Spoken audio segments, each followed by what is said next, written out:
माझे नाव समृद्धी धनराज साळुंखे.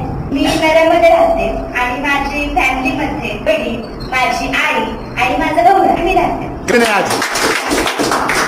आणि मी 10वी मध्ये शिकते. मी स्वतःला अपडेट आणि अपग्रेड करण्यासाठी ट्रेनिंग सेंटर जॉईन केले आहे. मी काय काय शिकले हे मी तुम्हाला सांगते. मी शिकले आपल्याला स्टेजवर येताना कशी एंट्री करायची.